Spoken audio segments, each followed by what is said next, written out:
And there you have it. The markets are officially closed on this Friday, March 14th. Welcome, investors and traders. I'm AJ Monte, and this is the weekly market report. I put this out each Friday after the close, and I've been doing that for almost 20 years on different channels over the course of time. And as you can see here, the Dow is finally starting to pivot. If you recall from last week's report, I did say that we would get one more bounce before the kiss of death. What is the kiss of death? Well, that's when the 50-period moving average rolls over and crosses below the 200-period moving average. I'll get to that in a moment. I'm also going to be making some comments on gold, silver, and Bitcoin, so stay tuned to the very end. Like I said, we have a higher low, higher high, causing this to be a pivot. Down below, we have the stochastic starting to move up. It's almost at a buy cross there. The CCI down below is just about 2 points away from a buy signal. As soon as that blue line, which is the CCI, crosses over the minus 100 mark, which is the green line there, that's when the buy signal is generated. And believe it or not, a lot of technical traders will just go into the market and buy on that signal alone. So I think that's going to help the argument of this being a bouncer. Is this the new bull market coming back? We'll have to see, but I still think that we're in the beginning stages of a bear market as we approach the next big recession. Again, I've been talking about this for many months. So this target is still in place up here at 440.82. We'll have to see whether or not we get up to that level, because we have a gap here that was filled, and that area right there is going to act as resistance. As the moving average moves lower, that too will be acting as resistance. So we have to keep an eye on those resistance levels. Moving on to IWM, it's going to be pretty much the same picture throughout all of the markets. We do have that higher low, higher high.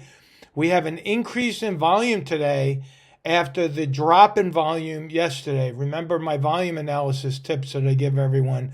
When the volume drops on the way down, like we see yesterday, that's telling us that the sellers are losing momentum.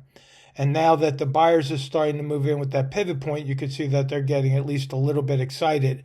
So again, I still have an upside target on IWM at 219.08. Looking at the tech sector through QQQ, same thing. You can see the pivot, higher low, higher high, drop in volume over the course of time. This volume bar in green is not showing a higher level, but I'm not too worried about that one because we already have the buy signal down here on the CCI. See the green line, how it was crossed? And as I magnify the stochastic, you can see that the blue line, which is the percent K, has crossed over the red line, which is the percent D. The percent D is nothing more than a moving average of the K. So that's how you read the buy signals. A sell signal would be a cross going the other way like you see here. So I still have an upside target on QQQ at 514.81. Moving on to SPY. Hopefully you had a chance to watch my midweek report that goes out on Wednesdays after the close. Said we're still looking for higher levels up here. We got the pivot again. So with the Dow, IWM, QQQ, SPY all pivoting higher, I think we're going to see the general markets overall start to move higher. Again, I do not think we're moving into a raging bull market. I think this is more or less a short covering combined with maybe some bottom fishers trying to buy a bounce here. But I have the upside target on SPY right up here at 598.22. Now looking at the VIX, you may recall, again, I was looking for a pivot lower on the VIX. We got that on Wednesday. See the lower high, lower low after hitting this pretty aggressive target on the VIX at 27. I've been talking about that for a couple of weeks. But now that that's hit, I still have an open target down below on the VIX at 1851.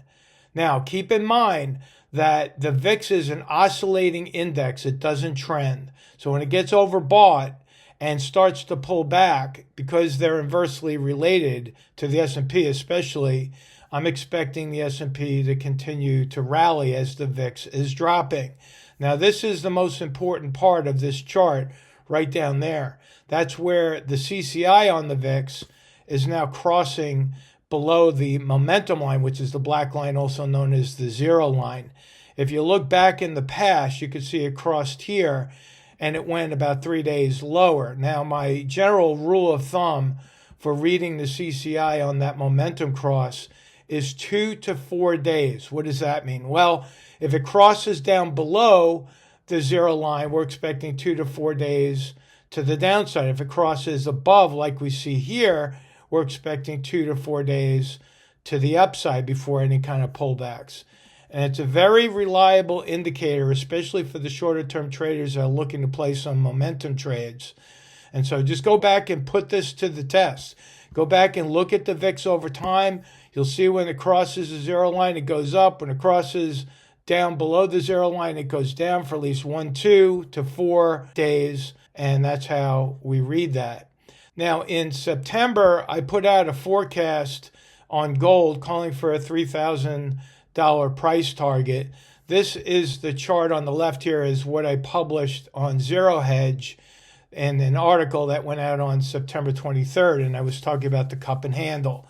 That has worked out absolutely perfectly as a review when you're trying to figure the targets or measure the move on a breakout of a cup and handle. You take the depth of the cup and you just attach that to the breakout point, and that area is going to be your target.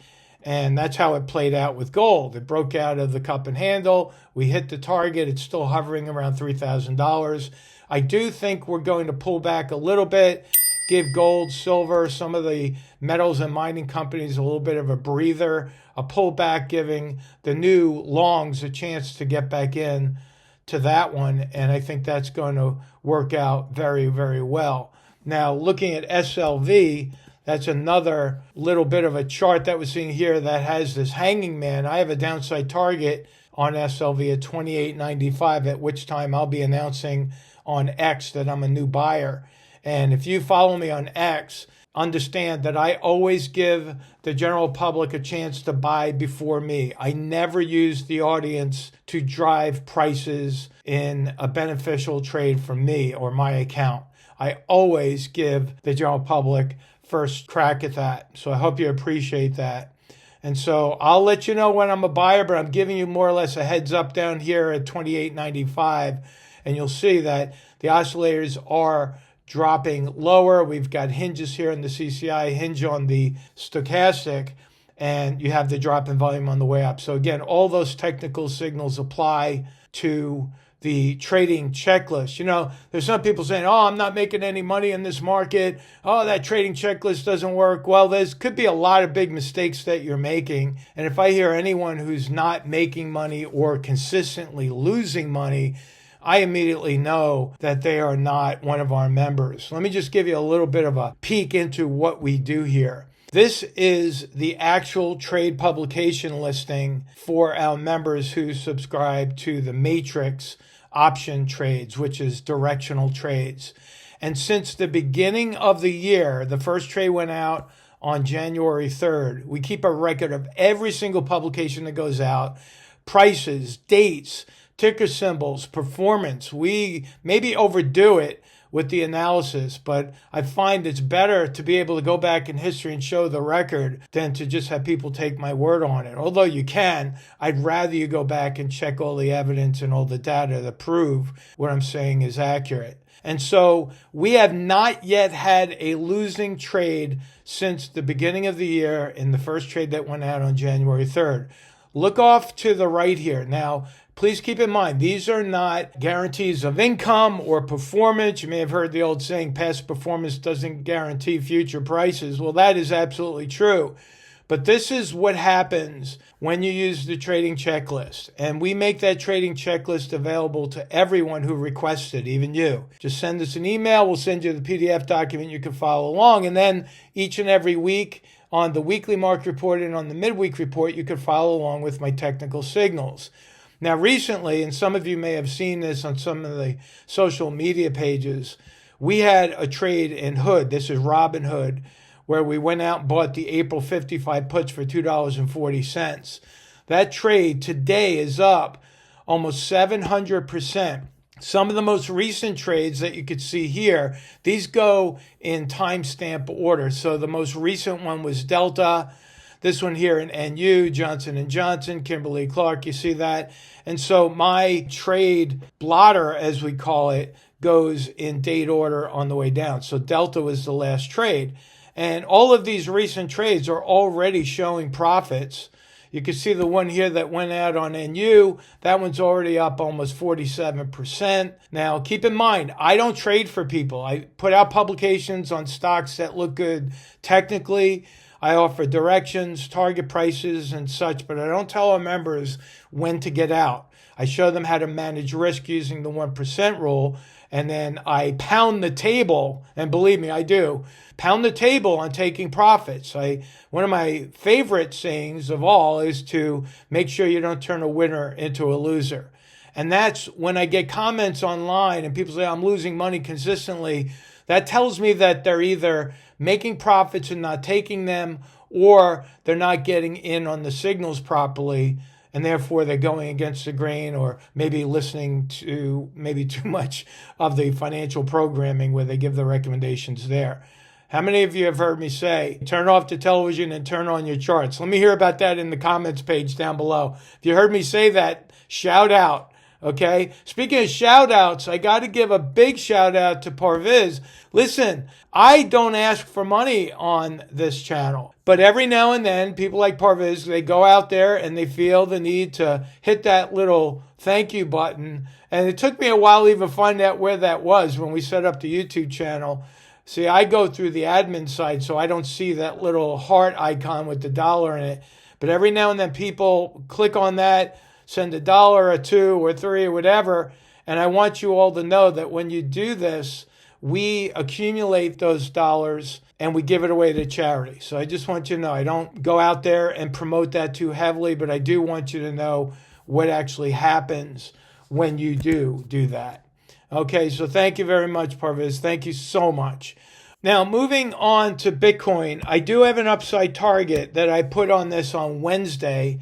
Every Wednesday, we have the rapid fire stock analysis, and I analyze 50 to 55 stocks every Wednesday in that 1 hour session.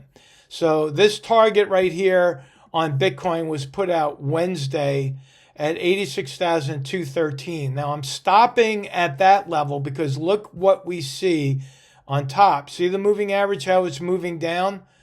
Well, that's going to act as resistance like it did here, here, here, here, and I think it will again hit resistance there.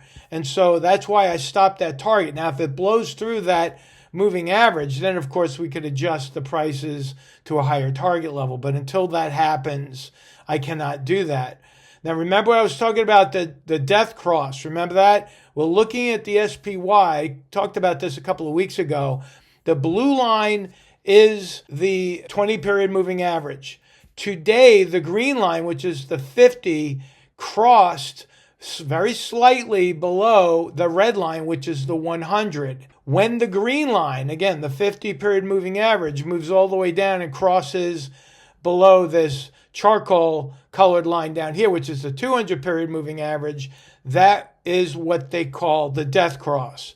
So I think we're going to get one more rally, then a pullback, and then a drop right back down below the 200-period moving average for that death cross. And I was talking about that 200-day moving average, and then we had another comment going, wait a minute, I said 20 years on a daily chart. This is only going back to 2021, 2022. Well, that's because it zoomed in to the last few years. If you look back at this, you'll see that it goes back 20 years. I'm not going to bore you with going back all the way to the 20 years, but that's why I have it set that way so I don't have to scroll all the way to the right to get that recent price action. Looking at the SPX, which is the S&P 500 index, I do think we're going to rally up to that 200-period moving average, and then I think we're going to come right back down. Please make sure you put those comments in there. I love hearing from everyone. And if you haven't noticed it by now, I do my very best to address or answer each and every one of those comments or questions that come into the YouTube channel. I spend a lot of time doing that, monitoring it, making sure people are getting their answers. I don't know how much longer I could keep doing that. I mean, obviously, when we start getting into the many thousands of comments, it'll be a lot harder, but I will still continue to try to do that. Why? Because I want to provide value for each and every one of you. Yes, this is a free channel, so you're not really paying anything to get value on, but I want to continue to show you how accurate this is. We're having a great time in the market. I wish that on you as well. Thank you so much for watching, and I'll talk to you next week. So long.